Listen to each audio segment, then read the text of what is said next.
If you are considering leaving your partner, or you think that your partner is about to leave you, listen to the words I'm about to say.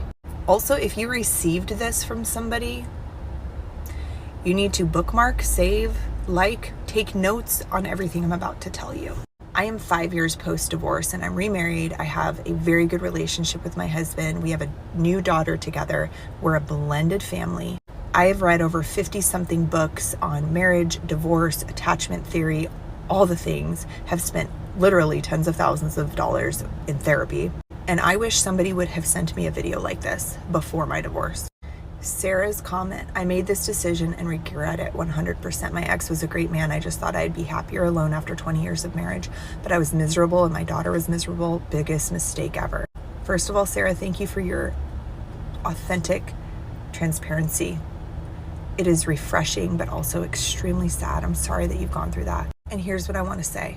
No matter the path you take, whether it's staying in the relationship or going through the divorce, both situations take work. Staying in a relationship takes work to have a healthy marriage. And when you decide or whatever to pull the trigger on divorce, you're going to have an entire set of new things to work on going through your divorce. And then multiply that by 10 if you have children. So if you're watching this and you think your partner is about to leave you, or you're considering leaving your partner, you have to choose your hard, because both are hard. And relationships forever are going to take work. You might think that this relationship is too much work for you and then you move on to somebody else, but surprise, you're going to have to work in that relationship too.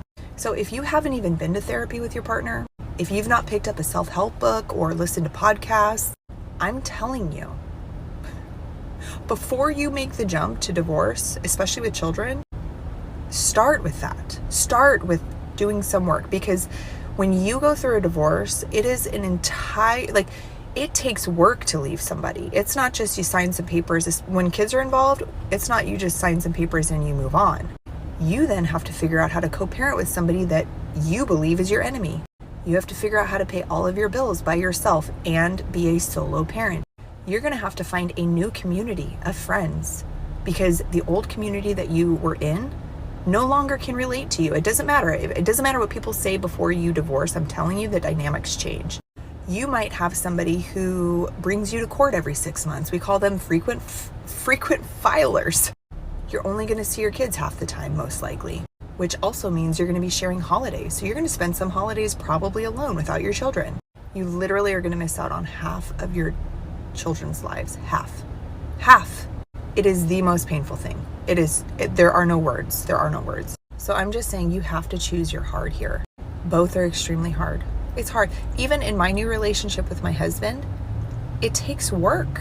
He and I have gone to, marriage conferences and read so many books together, and we have set time aside every single morning to have coffee and connect with each other. We are constantly sending each other podcasts and books, and because he's gone through a divorce, I've gone through a divorce, we have agreed we are never going to go through that pain again. But we also, some of that pain that comes with divorce is watching your children suffer, and we don't ever want our kids to experience anything remotely close to that ever again. Now, I have to say, this does not apply to all situations. There are some situations with abuse and things like that where, yes, you need to leave. I am not talking to those situations. I'm talking to the people who, they just don't get along, or they don't like their spouse or whatever, and they're like, man, I could probably be happier somewhere else. One of the comments that was on this video, he said something about how it was the best decision for him, but the worst decision for his kids. And man, I was like, yes, I resonate with that. Because I can find happiness and peace and joy and all of that, but the children, it's devastating. So choose your hard. My recommendation, and take it or leave it, is to at least try the hard first before you break your family on purpose. Try going to counseling, try the books, try all of that, and send this to somebody if you're thinking about leaving your partner, because what they're telling you is, let's do this hard before we have to do that hard. I know the TikTok sheikhs are going to come for my neck, but I don't really believe in marriage. Not in modern day, at least, because I would say that the majority of the time it doesn't work out. And even when it doesn't end in divorce, it ends in absolutely hating and resenting each other towards the end of life. And the reality is that in most marriages, women get the short end of the stick. Like, women are the ones who have to sacrifice their careers, their health, their well-being to take care of their husband and the children. And in modern days, a lot of women are still working at the same time as doing all of that other stuff that has always been an obligation for women. I'm not like a psychopath, so there's still a part of me that like craves it. Like, I yearn for it, but logically, I just don't really care for it because I don't think that it's gonna benefit me, honestly. I feel like it's actually going to stunt my growth. It's going to stunt my career. It's just going to stunt me in so many ways, and I'm going to grow to hate that person. I didn't have to be in a marriage to have observed that in literally hundreds of marriages of the people around me. There's also a part of me that's just skeptical about the idea of being with one person for the rest of your life. And because so many people go into marriages with such high expectations, like they think it's going to significantly improve their lives, and then they're like quickly humbled within the first few years of marriage. I just feel like that actually sets people up for even more pain and heartbreak. Because society and just like our families have raised us to glorify marriage or to see it as like our end-all be-all purpose in life. And when you are disappointed by that, you just, it leaves you lost and broken and confused. Yes, there's still a part of me that like yearns for it. I do feel lonely every once in a while, but I know that I'm better off alone. And I'm more so in the mindset of like, if it happens, it happens, but it'd have to be like the most ideal situations. Otherwise, I just don't think that it's worth the time and effort and pain. Not to mention, in marriage, a lot of women's needs and their, how can I say this without pissing people off? Their desires are very rarely met. There's that aspect of it that actually leaves women feeling very frustrated. And then when they're not satisfied in their marriages, a lot of times the men will then go seek out other women because they can't satisfy their wife. Like, I just can't, why would I put myself through that? I've seen far too many marriages that have failed, or if they haven't entirely fallen apart, they leave, at least the woman for sure, just feeling so broken and regretful of even getting into the marriage in the first place. Like, most of our moms and aunts and everybody, they're miserable in their marriages and they regret marrying the men that they married. So part of it is also just like the fact that they didn't choose well, but like, that's the reality for most women. Man, the sheikhs are gonna come for my neck. Why are so many women in their 40s divorced or thinking about divorce? Imagine this. She's been running the household, managing the kids' schedules, excelling at her career, and still picking up her husband's slack. And now she's wondering, what's the point of this partnership if I'm doing it all by myself? Here's what happens. High-achieving women hit a breaking point. They're exhausted. They've tried motivating their husbands. Can you please help me with the kids? Or can you take on more at home? But nothing changes. And resentment, oh, it grows like wildfire. She starts thinking, I'm already the breadwinner. I'm already handling everything. What am I getting out of this marriage? And that realization is like a tidal wave crashing into everything she thought she wanted. It's not impossible to save the marriage. It's just incredibly difficult when one partner refuses to grow. And the longer she waits, the more she feels like she's losing herself. So if you're feeling this way, ask yourself, are you sacrificing yourself to keep the peace, or are you ready to reclaim your life? Because staying isn't the default answer.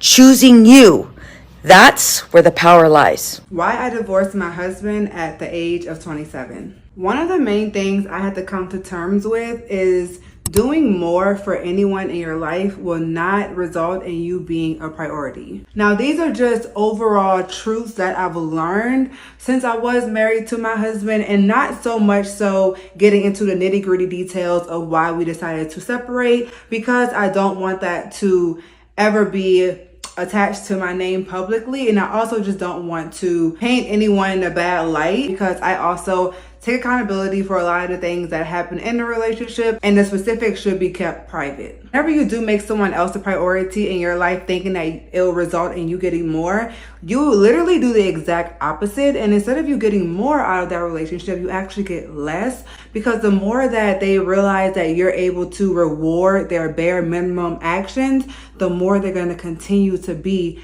bare minimum. If I'm able to get the best out of doing the least, I'm going to continue to do the least, and that's something that I had to learn for sure. Now, this next one I've learned is going to shoot you in the foot every single time until you listen, and that is ignoring the red flags. Baby, let me tell y'all, God gave you an intuition for a reason, and if you decide to ignore that intuition, you're gonna pay for it every single time. It's basically like that analogy when the guy was in the ocean and he was like, God, please come save me, and he sent him 3 different boats and he passed up on each of the boats every single time, and then he was like, God, why didn't you save me? And God was like, I sent you 3 boats. That's the exact same thing. He's letting you know these are the red flags, and if you decide to ignore them, you're just gonna have to deal with those consequences. And when I tell you I ignored every single boat, baby, you would have thought I was a fish. When you think you can ignore it and it's gonna get better, I promise you it will only get worse. Now, the next thing I want to talk about is being valued. A man who values and respects you will never pass up on an opportunity to celebrate you, or to make you feel special, or to make you feel like you are appreciated. And no matter how much you may beg him to do something, he's not gonna do it, baby, if he does not want to, because as the saying goes,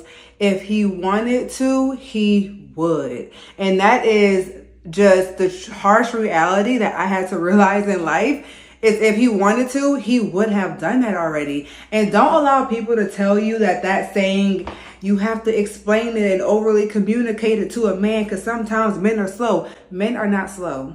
Men are created to lead us. So how can they be slow and we be smarter than them?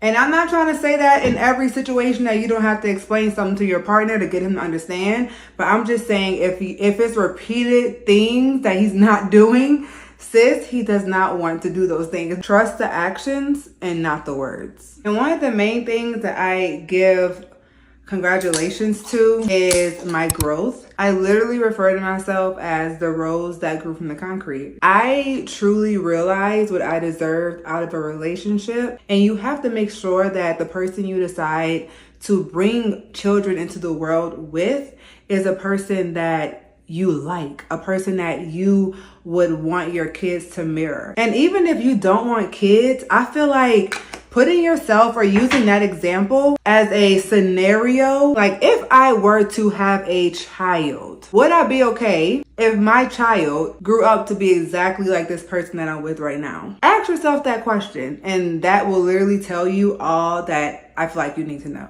All in all, I grew from my past relationship, and I only want to make the best decisions for myself in the future. And that's really why I am talking about this on this platform, just to be a girl's girl, make sure you don't make the same decisions without the right advice that I did. So follow along on this journey of becoming Crystal Nicole while I share with you guys tips like these and more about becoming the woman that your future self will thank. This is my scolding hot take, and you're either going to be ready to hear this or you're not going to be. Women historically have been slaves. I understand there's different forms of slavery, but women, in the true definition of the word, have been enslaved. Marriage was the act of making women property. Marriage was the way of exchanging women as property. Marriage was the property transfer of a woman between her father and her husband. Regardless of how you feel about it, that's the fact. That was the origination, the original purpose of marriage as a construct. The reason why you see divorce rates rise is because women finally have agency over whether or not we stay in these marriages. The reason why you're seeing marriage rates and birth rates decline is because for the first time in human history, women have had more agency than we've ever had on whether or not we get married in the first place and whether or not we decide to have children. There is a reason why women have been socially conditioned into believing that if we don't have children, or if we're not married, or a man didn't choose us, that's like the biggest insult to our identity or our value as human beings. I personally disagree with the entire construct of marriage. I believe that marriage signifies the ownership of women, and I disagree with it as a concept as a whole. And if you're not new to my page, you know that I have no intention of ever getting married. I relish in the idea of being single. I do not want to have any children. And I relish in the idea that for the first time, I'm one of the first generations of women who have the freedom to not participate in any of those things. So to me, not only is it not an insult to my identity and does not dictate my worthiness as a human being, it is a privilege that I get to choose not to get married. It is a privilege that I get to choose not to have children. And I believe that as a woman, you should avoid getting married. You should avoid having children. I think if you are even remotely on the fence about any of those concepts, you need to avoid it. Marriage benefits men, and having children benefits the patriarchy. I'm not saying that no one should have children, or that's where it gets kind of like muddy. Like, I think that marriage does have protections for women who do want to have children, or for women who are with a partner who's great. There are legal protections around that marriage works in favor for. But as a general concept, I think marriage represents the enslavement of women. I think marriage represents, and this is just the way it is. This isn't my opinion. This is what it's been historically. Marriage represents the ownership of property that is women. Marriage is a huge deal, and especially as a woman, if you are at all on the fence about getting married, you need to not get married. Fuck the soft life shit. Fuck the not doing anything with your life. Fuck not making your own money. You need to make your own money. That is a privilege. That is a blessing that you live in a time where you can make your own money and you can make something out of your own life. Do not trade this privilege that women have fought for a G-Wagon or for trips to Erewhon. You are worth so much more than that. Your life is worth so much more than that. You live in a time unlike any other in human history. There are women before you who would have given anything to be able to have the opportunities that you have today. They would have given anything. If you marry a rich man, your life will be controlled by him. Your quality of life is going to be dictated by that man. Your relationship may look a certain way today, but it could be very different 10 years from now. It could be very different after you have 4 of his children. It's not worth the Chanel bags. It's not worth the Cartier bracelets. It's not worth the fancy vacations. This is your one life. This is your independence. This is your autonomy. Please just think very long and hard before you enter these contracts, because getting out of marriage, going through a divorce, is a fucking grueling process. Co-parenting with somebody who is being difficult, who is trying to control you, is a all-consuming process. You need to really understand what you're signing up for when you do that. This is not something that you do unless you are absolutely sure. Again, it's super nuanced, and there are legal protections that work in women's favor when it comes to marriage. But if I were to give you any kind of advice, avoid getting married, make your own money, do your own thing with your life.